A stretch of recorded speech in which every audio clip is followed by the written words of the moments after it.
Okay, in this presentation, we are going to look at the Rayleigh probability distribution. Now, this is a worked example concerning a parachute jumper, so parachute landing zone.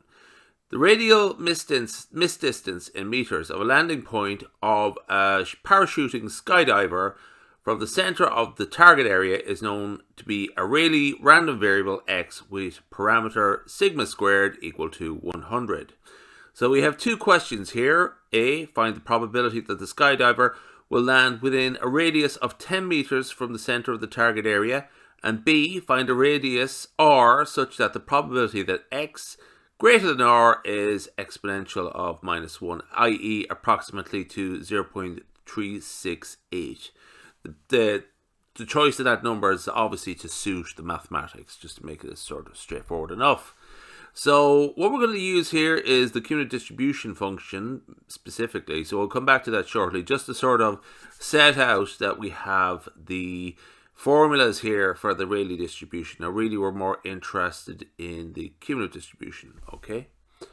So we'll move on from that. So just the second bullet point there is the cumulative distribution function, okay?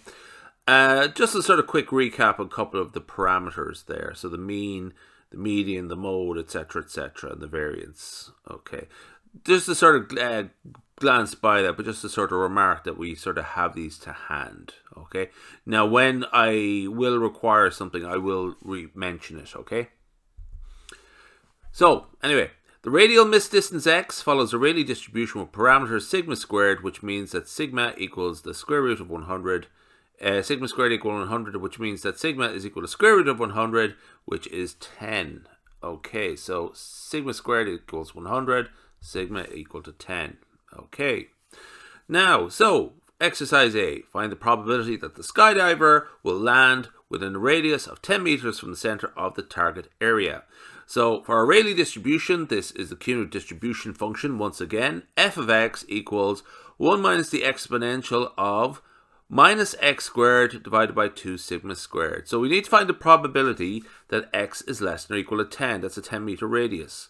So the probability of x less than or equal to 10 is the cumulative distribution function of 10, f of 10, which is 1 minus the exponential of minus 10 squared divided by 2 times 10 squared. Okay, in this case, sigma and x are both the same number just by pure happenstance. Okay, so essentially what we have to do is calculate the probability calculate 1 minus the exponential of minus 0.5.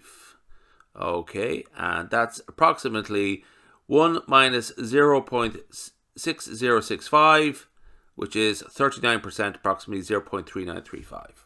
Okay, so moving on to the last part here, and we have exercise B. Now just start to think about this for a second. Find the radius r such that the probability that x is greater than r is approximately 0.368. Okay, so given that the probability of x, given the probability of x greater than r is equal to the exponential of -1, what we need to do is find the radius r. So again, solve that expression and for r. Okay.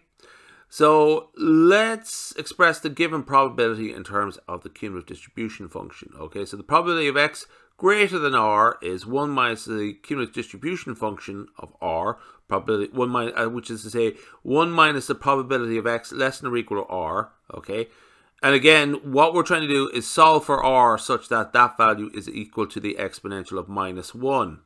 Okay, so just rearranging that, what we have here is the probability of x less than or equal to r is 1 minus the exponential of -1. Now, I haven't brought in the cumulative distribution function just yet. I'm just rearranging the expression from the first bullet point such that we can now put in the cumulative distribution function into this expression, which now appears in that last bullet point. Okay, and you notice there's a sort of symmetry on either side of the equal sign. We have 1 minus the exponential of minus r squared divided by 2 sigma squared. And again, that is equal to 1 minus the exponential of minus 1. So you can sort of see that this is going to resolve itself very quickly, okay? So necessarily, minus r squared divided by 2 sigma squared is equal to minus 1, okay? So r squared divided by 2 sigma squared equals 1, okay? So r squared equals 2 sigma squared, and that is equal to, r is equal to the square root of 2 sigma squared, which is the square root of 2 times 100, which is the square root of 100, which is 14.14. Okay. So the radius r such that the probability of x greater than r is exponential minus 1 is approximately 14.14 meters. Okay, so really what we're doing now, this is sort of given a number that this would work out fairly easy with, but almost too easy in that, just looking back to that, the first 3 bullet points don't really bring in the cumulative distribution function, but you'd sort of think it's already there straight away, if you get me. So yeah, just take your time with that one. Essentially, it's very easy, but it's almost deceptive. Okay, we'll leave it there.